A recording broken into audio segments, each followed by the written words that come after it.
দেখেন জমির ক্ষেত্রে, তাহলে দেখবেন যে আপনার জমিতে মনে করবেন যে ওই জমিতে কারেন্ট পোকা লাগছে। এটা দুইটা জিনিস কি জানি, আরও অনেক কিছু আছে, আমি দুইটা বলবো, তাহলে আপনারা বুঝতে পারবেন।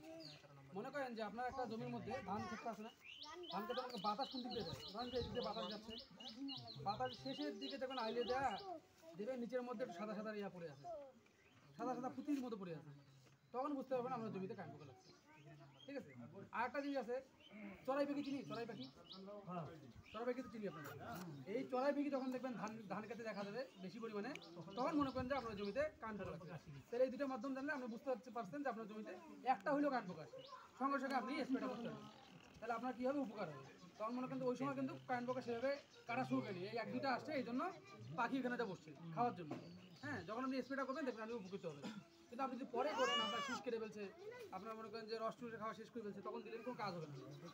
ঠিক আছে, কারেন্ট মানে কারেন্টের মতো সে কাজ করবে, একবারই আমরা শেষ দিয়ে দিবি, বুঝলেন? এই জন্য আমরা চেষ্টা করবো যা হবে সব একটু আগে করার চেষ্টা করবো, হ্যাঁ, সময় মতো স্প্রেগুলো করার চেষ্টা করবো। আর একটা জিনিস আমি কথা বলবো লাস্ট এবং শেষ, সেটা হলো আমরা এত স্প্রে করতেছি, কারণ কি বৃষ্টি পড়ছে না রাতেবেলা, এত স্প্রে করতেছি, দেখা গেল আপনি এখন স্প্রে করলেন, আধা ঘন্টা পর বৃষ্টি চলে এসলো, তাহলে কি আপনার স্প্রেটা ধুয়ে যাওয়ার সম্ভাবনা আছে কিনা?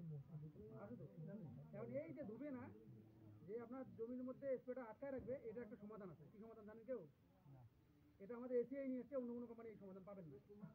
এই সমাধানটা হলো কি, আমাদের একটা পাতা পাওয়া যায়, আমরা আগে বলতাম না শ্যাম্পু, আমাদের একটা পাতা পাওয়া যায়, কারণ হলো ম্যাজিক ড্রপ, কিনা ম্যাজিক ড্রপ। এই ম্যাজিক ড্রপটা যদি আপনি দেন প্রতি ডোলে এক পাতা করে, তাহলে আপনি যখন স্প্রে করতেছেন, স্প্রে করলে যে অনেক সময় পানি ধুয়ে যাচ্ছে বৃষ্টির কারণে বা অতিরিক্ত রোদের কারণে শুকে যাচ্ছে, এই জিনিসটা তখন হবে না। তখন কি ওই পাতার মধ্যে সে ধরে থাকবে, ম্যাজিক ড্রপ ধরে থাকবে এবং সর্বত্র ছড়াই দিবে। তাহলে কী হবে, সর্বত্র যখন ছড়ে যাবে, তখন দেখবে যে ওখান থেকে অনেক সময় মাজরা, আমরা এত স্প্রে করি মাজার জন্য, মাজরা কাটা শেষ হয় না, কাটতেই আছে মাজরা। কেন কি হচ্ছে, মনে করেন মাজরা ভিতরে যা ঢুকে আছে, আমি স্প্রে করতেছি উপরে, মাজরা টেরও পাইতেছে না, ওর বুদ্ধি চলে যেতেছে, তাই না? তখন কি করতে হবে, এই যে ম্যাজিক টুকটা যদি দেন, তাহলে এটা ভিতর পর্যন্ত চলে যাবে। এটা অত্যাধুনিক ফর্মুলেশনের তৈরি, এটা ভিতরের দিকে চলে যাবে। যখন ভিতরে চলে যাবে, তখন কিন্তু ভিতরে যখন সঙ্গে স্প্রে চলে যাবে, তখন কিন্তু পোকাটা মারা যাবে। ঠিক আছে, তাহলে আমরা চেষ্টা করবো প্রতিটা ড্রপে, মানে প্রতিটা ডোলে একটা করে ম্যাজিক ড্রপ, একটা করে ম্যাজিক ড্রপ দাম আমরা অনেক যে বেশি দিবে তা না, হয়তো 20 টাকা নেবে, একটা ম্যাজিক ছোটো পাতা নেবে 2 মিলি, 20 টাকা নেবে, কিন্তু 1 জার্কিন পুরো হয়ে যাবে আপনার, 1 জার্কিন হয়ে যাবে। যদি 4 জার্কিন করেন, 4 কেজি 4 পাতা লাগবে। ঠিক আছে, এক্সট্রা ধরেন আপনি আপনার খরচ করি, আমরা মনে করেন যে একটা ওষুধ কিনছি 500-700 টাকা ওষুধ কিনছি, ঠিক আছে না?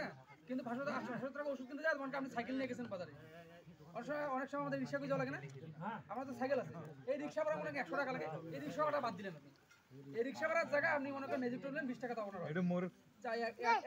আপনি আগে 1 বিঘা দিয়ে স্প্রে করেন, তাহলে এদের কি হবে, এই 20 টাকার জন্য বা এই 80 টাকার জন্য আপনার ওষুধটা কোনো নষ্ট হবে না, ওষুধটা কাজে হবে। তখন দেখবেন যে আপনি নিজেও অবাক হয়ে যাবেন যে যে স্প্রেটা আমি আগে করতাম, যেটা যে মাজরা দমন কোনো সব হতো না, এটা দিয়ে কোনো আসতে মাজরা দিতেছে, কারণ একটাই এই ম্যাজিক ড্রপ। এই ম্যাজিক ড্রপ আমরা এই কাজটাকে বাড়া দিবেন। ঠিক আছে, যাই হোক, ভাইরা অনেক কথাবার্তা বলছে, আপনাদের হয়তো বিরক্ত লাগতে পারে, এই জন্য আমরা এত বেশি ইয়া করবো না। আর আপনারা যে এখানে অনেকজন আসছেন, মুরব্বীরা অনেক আসছেন, এখানে সবাইকে ধন্যবাদ এখানে বসার জন্য। আর আমরা এরপরে কন্টিনিউ এখানে আমরা মিটিং চালাবো, যেমন এই যে আঙ্কেলের যখন কি মাঝে মাঝে আমাদের আসা হয়।